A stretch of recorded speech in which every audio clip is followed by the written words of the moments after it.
തലേ ദിവസത്തെ എല്ലാ ഹാങ് ഓവറോടും കൂടി ഒരു ഞായറാഴ്ച. ശനിയാഴ്ച മൊത്തം മഴയായതുകൊണ്ട് ശനിയാഴ്ച പോയത് തന്നെ അറിഞ്ഞില്ല. ഫുൾ പോസ്റ്റ് ആയിരുന്നു. അങ്ങനെ മഴയത്തോടി നമ്മുടെ വണ്ടി മൊത്തം ചെളിയായിട്ടിരിക്കുക. അത് സർവീസിന് കൊടുക്കണോ അതോ പോസ്റ്റ് ആയിട്ടിരിക്കുന്നതുകൊണ്ട് ഇനി എങ്ങോട്ടെങ്കിലും ട്രിപ്പ് പോകണോ എന്നുള്ളൊരു കൺഫ്യൂഷനില്ല ഞാൻ മൊത്തത്തിൽ. അങ്ങനെ കുറച്ചു നേരം വണ്ടി നോക്കി നിന്ന് പിന്നെ ഞാൻ ഒരു തീരുമാനത്തിലെത്തി, ട്രിപ്പ് പോവാം. അങ്ങനെ ഞാൻ നേരെ അവിടെ നിന്ന് എണീറ്റ് ചെന്ന് ക്ലോക്കിൽ നോക്കിയപ്പോൾ ഞാൻ ഞെട്ടിപ്പോയി. ഈ ഞായറാഴ്ച താമസിച്ച് എണീറ്റാനുള്ള കുഴപ്പമില്ല. സമയം ഏതാണ്ട് 12:30 ആവാറായി. എന്തായാലും ട്രിപ്പ് പോകാൻ മൈൻഡ് സെറ്റ് ആയതുകൊണ്ട് നേരെ വന്ന് വസുക്കൂട്ടൻ്റെ അടുത്ത് അങ്ങ് പറഞ്ഞു, എടാ ഞാൻ പോട്ടെ. അങ്ങനെ വസുക്കൂട്ടനോട് യാത്ര പറഞ്ഞ് ഞാൻ എത്തിയത് തമിഴ്നാട് തെങ്കാശിക്കടുത്തുള്ള ഭഗവതിപുരം എന്ന് പറയുന്ന ഒരു ഗ്രാമത്തിലാണ്. ഈ ഭഗവതിപുരം എന്ന് പറയുന്ന ഗ്രാമത്തിൽ ഏതാണ്ട് 11 വർഷം മുന്നേ ഞാൻ വന്നിട്ടുണ്ട്. അന്ന് എൻ്റെ കൂട്ടുകാരും എൻ്റെ കൂടെ ഉണ്ടായിരുന്നു. അതിനുശേഷം ഒറ്റയ്ക്ക് ഇവിടെ നിൽക്കുമ്പോൾ കിട്ടുന്ന ഒരു ഫീല് അത് പറഞ്ഞറിയിക്കാനായിട്ട് പറ്റത്തില്ല. 11 വർഷങ്ങൾക്ക് ശേഷവും ഈ ഒരു സ്ഥലത്തിന് ഒരു മാറ്റവും ഇല്ല. നമ്മൾ അന്ന് വന്ന അതേ ഫീല് തന്നെ എനിക്ക് ഈ സ്ഥലം തരുന്നുണ്ട് ഇപ്പോഴും. നിങ്ങൾ എപ്പോഴെങ്കിലും ഇനി തെങ്കാശി റൂട്ടിൽ പോവുകയാണെങ്കിൽ തെങ്കാശി റൂട്ടിലേക്ക് വരുമ്പോൾ പുലിയറ കഴിഞ്ഞിട്ടാണ് ഈ ഒരു സ്ഥലം വരുന്നത്. ഭഗവതിപുരം ഒന്ന് ബോർഡ് വെച്ചിട്ടുണ്ട്, ഇങ്ങോട്ടൊക്കെ കയറിയാൽ മതി. വന്നൊന്ന് കണ്ടിട്ട് പോവാ. നല്ല ഗ്രാമമാണ്, നിങ്ങൾക്ക് ഒരിക്കലും നഷ്ടം വരില്ല. ഈ ഗ്രാമത്തിൽ വന്ന ഒരുപാട് നിഷ്കളങ്കമായ മനുഷ്യരെ നിങ്ങൾക്ക് കാണാനായിട്ട് പറ്റും. ഞാൻ വീഡിയോ എടുക്കുന്ന കണ്ടപ്പോൾ ഈ അമ്മ തന്നെയാണ് എന്നോട് ചോദിച്ചത് പുള്ളിക്കാരിയുടെ ആട്ടുകുട്ടികളെ ഒന്ന് കാണിക്കുമെന്ന്. അങ്ങനെ ഞാൻ ആടിനെ ഒന്ന് വീഡിയോ എടുക്കുന്നതായി കാണുന്നത് നിങ്ങൾ. ഇങ്ങനത്തുള്ള ചില സ്ഥലങ്ങളിൽ വരുമ്പോൾ നമ്മൾ ചിലപ്പോൾ വീഡിയോ എടുക്കാനൊക്കെ മറന്നുപോകും. പിന്നെ ഈ സൗന്ദര്യം ആസ്വദിച്ച് നമ്മളങ്ങ് നിൽക്കും പതിയെ. മഴയൊന്ന് പെയ്തു തുടങ്ങിയപ്പോഴേ ഞാൻ അടുത്തൊരു ചായക്കടയിൽ കയറി നിന്ന്.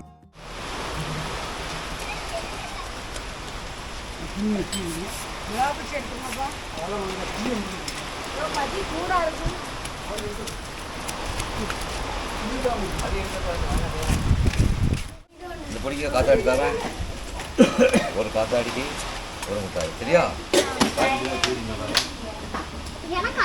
நீங்க அங்க வாங்க.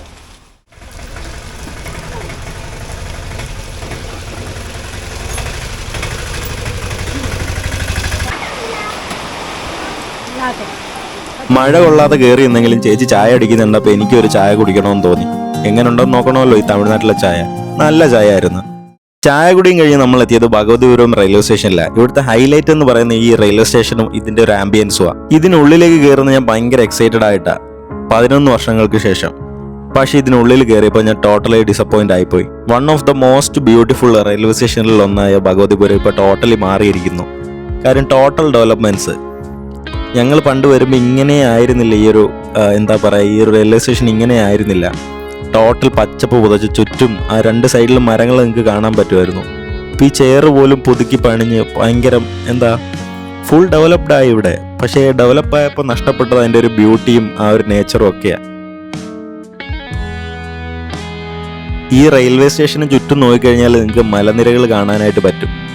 പക്ഷേ ഈ മലനിരകളല്ല ഈ റെയിൽവേ സ്റ്റേഷൻ്റെ ബ്യൂട്ടി യഥാർത്ഥത്തിൽ. നിങ്ങൾ പണ്ട് എപ്പോഴെങ്കിലും ഇവിടെ വന്നിട്ടുള്ള ഒരാളാണെങ്കിൽ ഈ വീഡിയോ കാണുന്നതെന്നുണ്ടെങ്കിൽ നിങ്ങൾക്ക് മനസ്സിലാവും.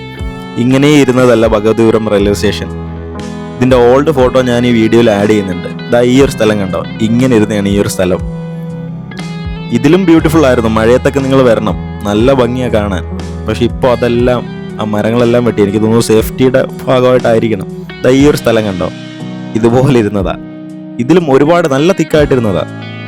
മൈൻഡിൽ സെറ്റായിട്ട് വന്ന കാഴ്ച അതായിരുന്നു. പക്ഷെ അത് കാണിക്കാൻ പറ്റാത്തതിൻ്റെ വിഷമം എൻ്റെ മനസ്സിലുണ്ട്. അതുകൊണ്ട് ഞാൻ പാരലായിട്ട് കുറേ ഷോർട്സ് എടുത്തിട്ടുണ്ടെങ്കിലും എനിക്കതിൻ്റെ ഒരു ഡിസപ്പോയിൻമെൻറ്റ് മനസ്സിൽ നിന്ന് പോകുന്നില്ല. എൻ്റെ കോളേജ് ടൈമിൽ ഞാനിവിടെ വന്ന് ഞാനും എൻ്റെ കൂട്ടുകാരുമായിട്ട് ഫോട്ടോ എടുത്തതും ആ ഓർമ്മകളൊക്കെ ഓർക്കുമ്പോഴത്തേക്ക് നമുക്ക് ആ മരങ്ങളും ഒക്കെ നമുക്ക് അടുത്ത് നിൽക്കുന്ന ഒരു അറ്റാച്ച്മെൻറ്റ് ഫീലാണ്. പക്ഷെ അത് പെട്ടെന്ന് ഇല്ലാതായി. ഇപ്പോൾ ടൈം ഒരു 4 മണിയായിട്ടുണ്ട്. മഴ പെയ്യുന്നുണ്ട്. മഴ പെയ്ത് തോന്നും. ഞാൻ പിന്നെ ഇവിടുന്ന് തിരിച്ചിറങ്ങാമെന്ന് വിചാരിക്കുക. ഇനിയിപ്പോൾ നെക്സ്റ്റ് ഏതെങ്കിലും പ്ലേസിൽ പോയിട്ട് വേണം വീട്ടിലേക്ക് പോകാനായിട്ട്. ദേ ഒരുത്തൻ ട്രാക്കിലൂടെ ഓടി കളിക്കുന്നുണ്ട്. അങ്ങനെ മൈൻഡ് സെറ്റായിട്ട് വന്ന കാഴ്ച നിങ്ങളെ കാണിക്കാൻ പറ്റാത്ത വിഷമത്തിൽ ഞാൻ അവിടുന്ന് തിരിച്ചിറങ്ങി.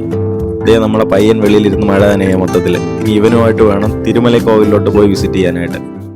ഇപ്പം നമ്മൾ വണ്ടി ഓടിച്ച് പോകുന്നത് തിരുമലക്കോവിലേക്ക് പോകുന്ന റോഡാണ്. ഈ റോഡിലേക്ക് എൻട്രി ചെയ്യാനായിട്ട് എൻട്രി ഫീ ഉണ്ട്. ബൈക്കിന് 20 രൂപയും കാറിന് എനിക്ക് തോന്നുന്നു 50 ആണെന്ന് തോന്നുന്നു. എനിക്ക് കൃത്യമായിട്ട് അറിയില്ല അത്. തിരുമലക്കോവിലേക്കുള്ള ഈ ഒരു റോഡ് തുറന്നിട്ട് അധികം കാലങ്ങളായിട്ടില്ല, കുറച്ച് മാസങ്ങൾ മാത്രമേ ആയിട്ടുള്ളൂ. അതുകൊണ്ട് തന്നെ ഈ റോഡിലേക്ക് വരാനായിട്ട് നല്ല തിരക്കുണ്ട് ആൾക്കാരുടെ. ഈ റോഡിലൂടെ നിങ്ങൾ ഡ്രൈവ് ചെയ്ത് വരുമ്പം നിങ്ങളുടെ ശ്രദ്ധ റോഡിൽ നിന്ന് മാറാതെ ശ്രദ്ധിക്കുക. കാര്യം എന്ന് വെച്ച് കഴിഞ്ഞാൽ ചുറ്റും മലനിരകളും മേഘങ്ങളും ഒക്കെ കാണുന്നതുകൊണ്ട് നമ്മളെ ശ്രദ്ധ പാളിപ്പോകാനുള്ള ചാൻസസ് കൂടുതലാണ്. പിന്നെ നല്ല വിൻഡുള്ള ഏരിയ, ഹെയർ പിൻസും ഉണ്ട്. അതുകൊണ്ട് റഷായിട്ട് നിങ്ങൾ റൈഡ് ചെയ്യാനായിട്ട് നിൽക്കരുത്. കെയർഫുൾ ആയിട്ട് വേണം ഈ റോഡിലേക്ക് കയറി വരാനായിട്ട്. ഇപ്പം നമ്മൾ നിൽക്കുന്നത് തിരുമലക്കോവിന് തൊട്ട് താഴെയുള്ള റോഡിലാണ്. ഇനി ഒരു വളകൂടെ വളഞ്ഞാൽ നമ്മൾ അമ്പലത്തിന് മുന്നിലായിട്ട് എത്തും. ഇവിടെ നിൽക്കുമ്പോൾ കിട്ടുന്ന ഒരു ഫീലുണ്ട്. നല്ല വിൻഡും ആ ദൂരെയുള്ള മലകളും ആ മേഘങ്ങളും ഒക്കെ കാണാനായിട്ടുള്ളൊരു ഭംഗിയുണ്ട്. അത് നിങ്ങൾ വന്ന് തന്നെ അറിയണം. അത്രയ്ക്ക് നല്ലൊരു സ്ഥലമാണ് ഇത് കാണാനായിട്ട്. ഇവിടെ ഒരുപാട് ആൾക്കാർ വരുന്നുണ്ട്. ഹിന്ദുക്കൾ മാത്രമല്ല, മുസ്ലിങ്ങളും ക്രിസ്ത്യൻസും എല്ലാവരും വരുന്നുണ്ട്. അങ്ങനെ ജാതിപത ഭേദമൊന്നും ഇവിടെ ഇല്ല. നിങ്ങൾക്ക് എല്ലാവർക്കും വരാനായിട്ട് പറ്റും ഇങ്ങോട്ടേക്ക്.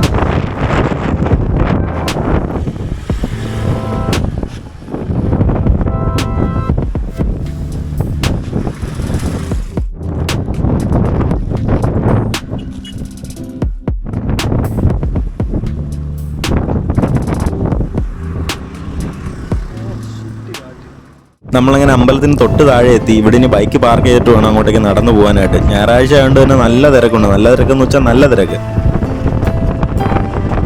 ഞായറാഴ്ച ആയതുകൊണ്ട് തന്നെ ടോട്ടൽ തമിഴ്നാട് ഇവിടെ ഉണ്ട്. തമിഴ്നാട് മാത്രമല്ല, ടോട്ടൽ കേരള ഇവിടെ ഉണ്ട്. എല്ലാ സ്റ്റേറ്റ് വണ്ടി എനിക്ക് ഇവിടെ കാണാനായിട്ട് പറ്റി. തിരുമല ക്ഷേത്രത്തിനെ കുറിച്ച് പറയുമ്പോൾ നമ്മൾ പറയേണ്ട ഏറ്റവും പ്രധാനപ്പെട്ട പേരെന്താന്ന് വെച്ച് കഴിഞ്ഞാൽ തിരുവാരുച്ചെൽവാർ ശിവകാമി അമ്മയ്യാർ എന്ന് പറയുന്ന ഒരു ലേഡിയുടെ പേരാണ് നമ്മൾ പറയേണ്ടുള്ളത്. കാര്യം എന്താണെന്ന് വെച്ച് കഴിഞ്ഞാൽ പുള്ളിക്കാരിയുടെ എല്ലാ സ്വത്തും വിറ്റിട്ട് ഈ ഒരു ക്ഷേത്രം ഈ മലയ്ക്ക് മുകളിൽ പണിഞ്ഞിരിക്കുന്നത്. അതിന് പിന്നിലൊരു വലിയ സ്റ്റോറി ഉണ്ട്. ഞാൻ പറഞ്ഞു തരാം നിങ്ങൾക്ക്. 1784 കാലഘട്ടത്തിൽ ഒരു റിച്ച് ആയിട്ടുള്ള ഒരു ഫാമിലിയിലായി ശിവകാമി അമ്മയാർ ജനിക്കുന്നത്.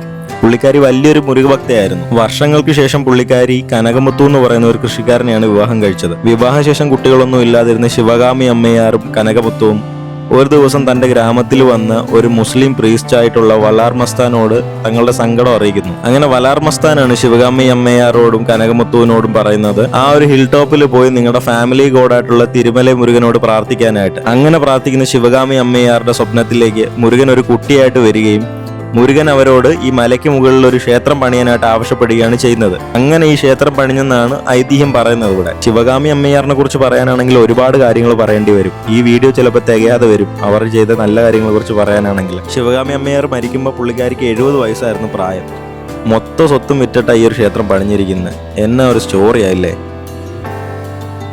ഈ ഒരു ക്ഷേത്രം മാത്രമല്ല കേട്ടോ, ഒരു ബ്രിഡ്ജും പുള്ളിക്കാരി പണിഞ്ഞിട്ടുണ്ട്. കനകമുത്തു ബ്രിഡ്ജ് എന്ന ആ ഒരു പാലത്തിന് പറയുന്നത്. ഇവിടെ അടുത്ത് തന്നെ പോയി കാണിക്കാൻ ടൈമില്ലാത്തതുകൊണ്ട് ഞാൻ കാണിക്കുന്നില്ല. ഇതിൻ്റെ ഒരു ഡീറ്റെയിൽഡ് വീഡിയോ നമ്മുടെ ചാനലിൽ വരും താമസിയാതെ തന്നെ. കാര്യം എനിക്ക് ഒന്നുകൂടെ ഈ ഒരു സ്ഥലം വന്ന് വിസിറ്റ് ചെയ്യണം. ഈ റഷൊന്നും ഇല്ലാതെ വിസിറ്റ് ചെയ്യണമെന്നുണ്ട്. അപ്പോൾ ഇതിൻ്റെ ഡീറ്റെയിൽഡ് വീഡിയോ ഇടുമ്പോഴത്തേക്ക് അതെല്ലാം ഞാൻ കൃത്യമായിട്ട് തന്നെ കാണിക്കാം നിങ്ങളോട്. അമ്പലത്തിൻ്റെ ഉള്ളിൽ കയറായിരുന്ന തിരക്കൊണ്ടാണ് കേട്ടോ. അങ്ങനെ അമ്പലത്തിൻ്റെ വെളിയിൽ ഇറങ്ങിയപ്പോൾ നമുക്ക് കിട്ടിയ അടിപൊളി ഒരു കാഴ്ചയാണ് ഈ ഒരു കാഴ്ച.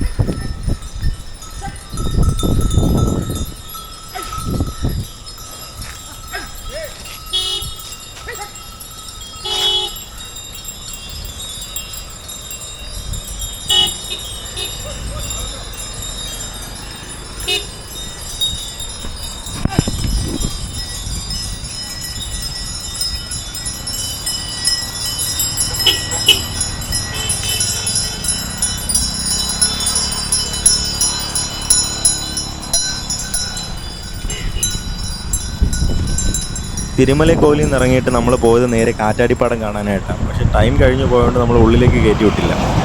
ഈ കാറ്റാടിപ്പാടങ്ങൾ കൊമേഴ്ഷ്യൽ പർപ്പസിനായിട്ടും ഉണ്ട്. ചില ആൾക്കാർ പ്രൈവറ്റായിട്ട് 1-2 മേടിച്ച് വെച്ചിട്ട് അവരുടെ പറമ്പിലോട്ടും വൈദ്യുതി കൊടുക്കുന്നുണ്ട് കേട്ടോ. പ്രൈവറ്റായിട്ടും ഇത് റൺ ചെയ്യുന്നുണ്ടെന്നുള്ളതാണ്. പിന്നെ അവിടെ നിന്ന് നേരെ പോയത് റഹ്മത്ത് ഹോട്ടലിലാണ് ബോർഡർ ചിക്കൻ കഴിക്കാൻ. പക്ഷെ അവിടെ ചെന്നപ്പോൾ എനിക്കൊരു അടി പറ്റി. അവിടെ ഒരു പള്ളിപ്പെരുന്നാളിൻ്റെ ആളുണ്ട്. അതുകൊണ്ട് തന്നെ കുറച്ച് നേരം നോക്കി ഇന്നത് ടാസ്ക്കാന്ന് മനസ്സിലാക്കി ഞാൻ നേരെ വണ്ടിയെടുത്ത് വേറെ ഏതെങ്കിലും കടയിൽ പോയി തപ്പി.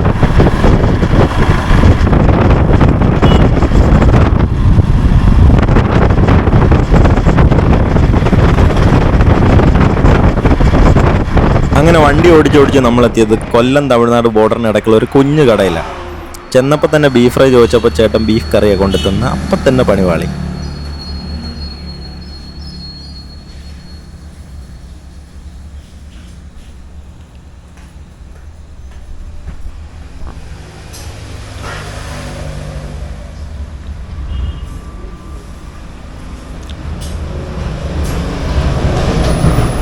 എന്തോ ഒരു മസാലയുടെ കുത്തു. പിന്നെ കിട്ടിയ പൊറോട്ടയിൽ ആ ബീഫ് കറി എടുത്ത് അങ്ങോട്ട് ഒഴിച്ച് 2 ബുൾസൈയും അങ്ങോട്ട് പറഞ്ഞ്. ബോർഡർ ചിക്കൻ കഴിക്കാൻ പറ്റാതെ വിഷമിച്ചിരുന്ന് എനിക്ക് ചേട്ടൻ്റെ ഒരു സ്പെഷ്യൽ ചിക്കൻ കൊണ്ടു തന്നു. പിച്ചിപ്പോട്ട ചിക്കൻ. ചിക്കനൊക്കെ കൊള്ളായിരുന്നു, പക്ഷേ എരി അമ്മാതിരി എരി. ഉള്ള വറ്റൽമുളകും കുരുമുളകും എല്ലാം മുളകും ഇട്ട് വഴറ്റിയെടുത്തിരിക്കുക. നല്ല എരി ഉണ്ടായിരുന്നു ആ ഒരു സാധനത്തിന്. അങ്ങനെ ഫുഡ് അടിയൊക്കെ കഴിഞ്ഞ് നേരെ നമുക്ക് വീട്ടിലോട്ട് പോവാം. വീഡിയോ ഇഷ്ടപ്പെട്ടിട്ടുണ്ടെങ്കിൽ നിങ്ങൾ അഭിപ്രായങ്ങൾ അറിയിക്കാൻ മറക്കരുതേ. അപ്പോൾ ഇനി അടുത്ത വീഡിയോ ആയിട്ട് വരുന്നവരെ എല്ലാ കൂട്ടുകാർക്കും എൻ്റെ ഗുഡ് ബൈ.